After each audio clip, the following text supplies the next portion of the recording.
बिस्मिल्लाहिर्रहमानिर्रहीम। अस्सलामुअलैकुम। Welcome to superior learning management system. मैं प्रोफेसर अस्मा सरवर आपके साथ हूँ।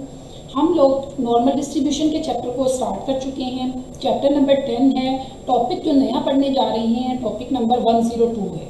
इसमें हम नॉर्मल डिस्ट्रीब्यूशन की प्रॉपर्टीज़ को डिस्कस करेंगे। नॉर्मल डिस्ट्रीब्यूशन की प्रॉपर्टीज़ जो हैं वो काफ़ी ज़्यादा हैं और बहुत इम्पोर्टेंट हैं, और नॉर्मल डिस्ट्रीब्यूशन को समझने के लिए इनको अच्छे तरीके से पढ़ना बहुत ज़रूरी है। जिसमें फर्स्ट प्रॉपर्टी है कंटिन्यूअस डिस्ट्रीब्यूशन।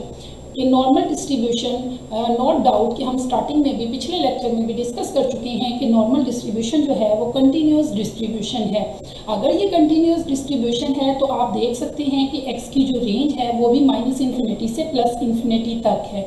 हमने इसको सेट बिल्डर फॉर्म में लिखा है, तो आप इसको इस तरह से एग्जाम में भी लिख सकते हैं कि R of x, range of x, और एक्स कहाँ से बिलोंग करता है। एक्स जो है वो हमारा -∞ से लेकर +∞ तक है। तो ये शो कर रहा है कि normal distribution continuous probability distribution है। आइए देखते हैं सेकंड प्रॉपर्टी क्या है। सेकंड प्रॉपर्टी है टोटल प्रोबेबिलिटी।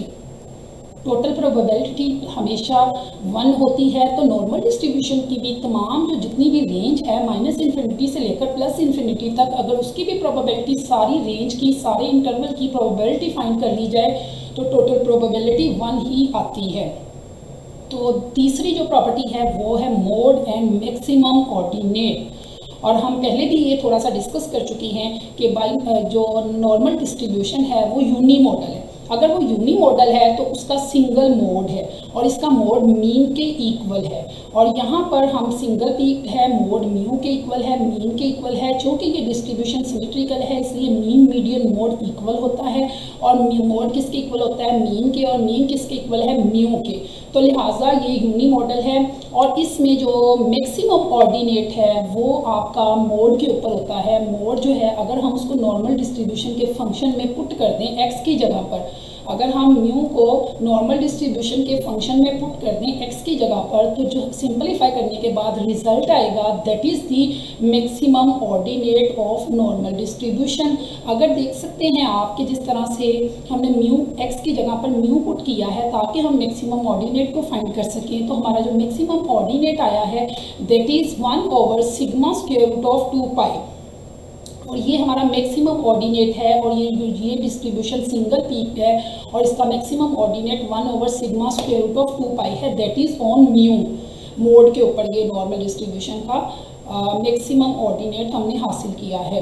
आइए देखते हैं फोर्थ प्रॉपर्टी की तरफ, सिमेट्रिकल डिस्ट्रीब्यूशन। ये बात हम स्टार्टिंग से ही डिस्कस करते आ रहे हैं कि नॉर्मल डिस्ट्रीब्यूशन एक सिमेट्रिकल डिस्ट्रीब्यूशन है और इसमें इसकी 2-3 खासियतें हैं इस वजह से कि ये सिमेट्रिकल है। नंबर 1 कि मीन मीडियन मोड इक्वल हैं सिमेट्रिकल होने की वजह से। और किसके इक्वल है, जो कि इस डिस्ट्रीब्यूशन का मीन म्यू है, तो मीन इक्वल है, मीडियन इक्वल है, मोड इक्वल है, म्यू के हो जाएगा। यानी मीन भी म्यू है, मीडियन भी म्यू है और मोड भी म्यू है। और हमने देखा कि हमने मोड के ऊपर म्यू पुट किया था और म्यू ही से सिंगल पीक्ड निकली इस कर्व की, जो हमने नॉर्मल डिस्ट्रीब्यूशन का डिस्कस किया। सिमेट्रिकल होने की वजह से इसकी 2 और प्रॉपर्टीज़ हैं। सिमेट्रिकल होने की वजह से जो इसका लोअर क्वार्टाइल है उसको हम Q1 से शो करते हैं और जो अपर क्वार्टाइल है उसको Q3 से शो करते हैं। और Q1 का म्यू से डिस्टेंस और Q3 का म्यू से डिस्टेंस इक्वल है, जो कि ये चीज़ शो करती है कि ये डिस्ट्रीब्यूशन सिमेट्रिकल है। यानी कि Q3 माइनस म्यू इक्वल है म्यू माइनस Q1 के, यानी कि म्यू से Q1 और Q3 का फासला इक्वल है। और तीसरी बात जो इसके सिमेट्रिकल होने की वजह से शो होती है that is the all odd order movements about mean is 0। यानी कि सारे ऑड ऑर्डर मूवमेंट्स यानी μ1, μ2, μ3, μ5, μ7 ये सब 0 हैं क्योंकि ये सिमेट्रिकल डिस्ट्रीब्यूशन है। जैसा कि हमने फर्स्ट ईयर में भी पढ़ा था कि हमारे M1, M3 और M5 है वो सिमेट्रिकल होने की वजह से मूवमेंट्स जो थे वो 0 हो जाते थे। तो यहाँ पर भी हमारा हम मूवमेंट्स को म्यू से शो करेंगे और इस तरह हमारा μ1, μ3, μ5 अप टू सो जितने भी ऑड ऑर्डर मूवमेंट्स होंगे वो सारे के सारे 0 हो जाएंगे। आइए देखते हैं नेक्स्ट प्रॉपर्टी, प्रॉपर्टी नंबर 5। कुछ स्पेशल एरियाज हैं अंडर द नॉर्मल कर्व जो कि उसकी सिमेट्री की वजह से भी हैं और वैसे भी हमें देख सकते हैं कि म्यू प्लस माइनस सिग्मा तो 68% एरिया फॉल करता है। और अगर हम देखें कि म्यू प्लस माइनस 2 सिग्मा में कितना एरिया फॉल करता है दैट इज़ 0.9545। और इसी तरह म्यू प्लस माइनस 3 सिग्मा में कितना एरिया इन्वॉल्व है, दैट इज 0.9973 यानी 99.73%। तो ये परसेंटेज में भी हम लिख सकते हैं और हम इसको प्रोबेबिलिटी में भी लिख सकते हैं। नेक्स्ट प्रॉपर्टी है प्रॉपर्टी नंबर 6। मीडियन क्या है नॉर्मल डिस्ट्रीब्यूशन का, क्वार्टाइल डेविएशन क्या है और क्वार्टाइल्स क्या हैं। हमारा जो मीडियन है नॉर्मल डिस्ट्रीब्यूशन का, क्योंकि नॉर्मल डिस्ट्रीब्यूशन सिमेट्रिकल डिस्ट्रीब्यूशन है इसलिए इसका मीन, मीडियन और मोड इक्वल है। और मीन और मोड इक्वल होने की वजह से चूँकि मीन म्यू है तो हमारा मीडियन भी म्यू है। और मीडियन को हम शो करेंगे x 0.5 से, और इसको किसके इक्वल रखेंगे, म्यू के। और हमारा नॉर्मल डिस्ट्रीब्यूशन में जो Q1 है उसको x.25 से शो करते हैं, इसी तरह Q3 को x.75 से शो करते हैं। तो Q1 का जो फॉर्मूला बनता है वो म्यू माइनस 0.6745 सिग्मा, और जो Q3 का फॉर्मूला बनता है that is mu plus 0.6745 sigma. अब हम देखते हैं कि हमारी प्रॉपर्टी नंबर 7 क्या है। प्रॉपर्टी नंबर 7 से पहले हम क्वार्टाइल डेविएशन को भी देख लेते हैं कि उसका फॉर्मूला क्या है। क्वार्टाइल डेविएशन का फॉर्मूला आप तीनों फॉर्मूले रीड कर सकते हैं और वक्त ज़रूरत आप इस्तेमाल कर सकते हैं। एक है Q3 माइनस Q1/2 जो कि हमने पहले भी पढ़ा हुआ है, आज उसको ज़रा सिंप्लीफाई कर दिया 0.6745 सिग्मा, या फिर हम कह सकते हैं 2/3 सिग्मा। तो इनमें से कोई भी फॉर्मूला हम लगा सकते हैं क्वार्टाइल डेविएशन को फाइंड करने के लिए। अगर हम सिग्मा को इन्वॉल्व करना चाहते हैं तो इन दोनों में से कोई एक लगा लें कि आप या तो ये वाला फॉर्मूला लगा लें 0.6745 सिग्मा या फिर 2/3 सिग्मा। और अगर आप क्वार्टाइल्स को यूज़ करना चाह रहे हैं तो आप ये फॉर्मूला लगा लें Q3 माइनस Q1/2।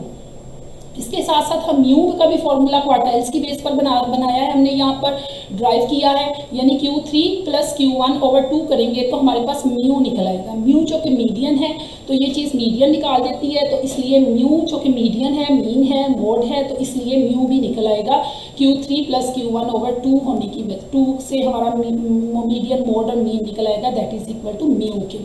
अब हम ये देख सकते हैं कि हमारा सिग्मा जो है वो हम कैसे कैलकुलेट कर सकते हैं। अगर हम क्वार्टाइल्स को यूज़ करें तो हम Q3 माइनस Q1/1.349 करें तो हमारे पास स्टैंडर्ड डेविएशन भी आ सकती है। यानी ये शॉर्टकट मेथड्स हैं म्यू और सिग्मा और क्वार्टाइल डेविएशन को फाइंड करने के लिए। नेक्स्ट प्रॉपर्टी की तरफ आते हैं। नेक्स्ट प्रॉपर्टी है प्रॉपर्टी नंबर 7, जिसमें हमने वेरिएंस को, स्टैंडर्ड डेविएशन को और मीन डेविएशन को डिफाइन करना है, उसके फॉर्मूले बताने हैं। ये बात पहले बहुत दफ़ा डिस्कस हो चुकी है कि जो हमारा वेरिएंस ऑफ एक्स है that is equal to sigma square और standard deviation of x sigma है। क्योंकि हमने ये बात बार बार वजाहत की कि इस नॉर्मल डिस्ट्रीब्यूशन का जो वेरिएंस है वो सिग्मा स्क्वायर है और जो स्टैंडर्ड डेविएशन है वो सिग्मा है, तो लिहाजा ये वेरिएंस और सिग्मा जो है, वेरिएंस और स्टैंडर्ड डेविएशन जो है उसको सिग्मा स्क्वायर एंड सिग्मा से डिनोट करते हैं। और मीन डेविएशन का फॉर्मूला भी हम लिख सकते हैं सिग्मा स्क्वायर रूट ऑफ 2/पाई, या फिर हम कह सकते हैं 0.7979 sigma approximately equal to 4/5 sigma. तो ये तो प्रॉपर्टी नंबर 7 थी। आगे देखते हैं property number 8, movements and movement ratios. ये बात हमने डिस्कस की कि नॉर्मल डिस्ट्रीब्यूशन सिमेट्रिकल डिस्ट्रीब्यूशन है। अगर नॉर्मल डिस्ट्रीब्यूशन सिमेट्रिकल डिस्ट्रीब्यूशन है तो ऑल ओड ऑर्डर मूवमेंट्स 0 हैं, तो लिहाजा यहाँ पर μ1, μ3 हमारे पास μ5 अप टू सॉन ये सारे 0 हो जाते हैं। और μ2 सिमेट्रिकल डिस्ट्रीब्यूशन हो या कोई भी डिस्ट्रीब्यूशन, μ2 हमेशा वेरिएंस के इक्वल होता है। इसी तरह μ4 जो है उसका फॉर्मूला बनता है 3 सिग्मा की पावर 4। इन फॉर्मूलाज को यूज़ करके आप बहुत से शॉर्ट क्वेश्चंस को सॉल्व कर सकते हैं। इसी तरह हमारा β1 जो कि हमारा μ3 की पावर 2 ओवर μ2 की पावर 3 के इक्वल है, जो कि μ3 हमारे पास 0 है, तो इसलिए β1 हमारे पास 0 निकल आएगा। इसी तरह β2 जो है हम यहाँ पर b से शो नहीं कर रहे, फर्स्ट ईयर में हमने b से शो किया था, आज हम बीटा से इसलिए शो कर रहे हैं कि ये हमारी पॉपुलेशन डिस्ट्रीब्यूशन होती है और इसमें हम पैरामीटर यूज़ करते हैं, स्टैटिस्टिक यूज़ नहीं करते। इसीलिए हमने मूवमेंट्स को भी m से शो नहीं किया, म्यू से शो किया है। और इसी तरह हमने जो b से शो नहीं किए, कोफिशिएंट ऑफ पार्टिसिस जो है हमने b से शो नहीं किए बल्कि बीटा से शो किए हैं। तो इसलिए β1 और β2 की वैल्यू हमने निकाली है और β2 की वैल्यू जो कि सिमेट्रिकल डिस्ट्रीब्यूशन है इसलिए इसकी 3 वैल्यू निकलती है। अगर हम μ4 की और μ2 की पावर 2 की वैल्यू पुट करें तो हमारे पास 3 रिजल्ट निकलता है β2 का। प्रॉपर्टी नंबर 9 है points of inflection. Normal distribution के जो पॉइंट्स ऑफ इन्फ्लेक्शन हैं वो हमारे पास x इक्वल है mu minus sigma and x equal है म्यू प्लस सिग्मा है। ये आपके पॉइंट्स ऑफ इन्फ्लेक्शन हैं नॉर्मल डिस्ट्रीब्यूशन के। ये हमारी डिस्ट्रीब्यूशन जो है ये यहाँ पर इक्विडिस्टेंस होती है। आइए देखते हैं कि हमारा जो प्रॉपर्टी नंबर 10 है वो क्या है, एसिम्पटोटिक कर्व। यहाँ पर ये बात शो हो रही है कि ये कर्व जो है हमारा नॉर्मल डिस्ट्रीब्यूशन का, ये दोनों साइडों पे इक्वली, इसकी बोथ साइड टेल इक्वल होती है और ये बिल्कुल भी एक्स एक्सिस को टच नहीं करती और ये फ्लैट इसी तरह चलती जाती है और दोनों साइडों पर एक जैसी बढ़ती है। और इस कर्व की पीक भी जो है वो सिंगल है और मिडल में होती है और मोड के ऊपर होती है। तो ये इस यहाँ से ये शो होता है कि ये कर्व दोनों साइडों पे इक्वली मूव करता है और इसकी शक्ल तब्दील नहीं होती, बेल शेप ही रहती है और ये सिंगल पीक है। नेक्स्ट देखते हैं प्रॉपर्टी नंबर 11 है रिप्रोडक्टिव प्रॉपर्टी। इसमें यह है कि अगर हमारे पास दो डिस्ट्रीब्यूशंस हैं और एक डिस्ट्रीब्यूशन जो है वो नॉर्मली डिस्ट्रीब्यूटेड है विद μ1 एंड सिग्मा स्क्वायर 1 के, और जो दूसरी डिस्ट्रीब्यूशन है वो भी नॉर्मली डिस्ट्रीब्यूटेड है विद μ2 एंड सिग्मा स्क्वायर 2 के, तो इन दोनों डिस्ट्रीब्यूशंस के अगर वेरिएबल को ऐड कर लिया जाए यानी x1 प्लस x2 कर लिया जाए तो जो नया रैंडम वेरिएबल बनता है x1 प्लस x2 वो भी नॉर्मली डिस्ट्रीब्यूटेड होता है with mean μ1 plus μ2 and variance sigma square 1 plus sigma square 2, यानी कि उनकी एडिशन की जो डिस्ट्रीब्यूशन बनेगी वो भी नॉर्मल ही होगी, बस मीन ऐड हो जाएंगे और वेरियंस ऐड हो जाएंगे। यहाँ पर ये प्रॉपर्टीज़ जो है वो फिनिश हो जाती हैं। उम्मीद है कि आपने प्रॉपर्टीज़ को बहुत अच्छे तरीके से तैयार कर लेंगे और आगे फर्दर हम इसकी न्यूमेरिकल्स की तरफ आएंगे, फॉर्मूलाज की तरफ आएंगे। अगले लेक्चर के लिए इजाज़त दीजिए। अल्लाह हाफिज़।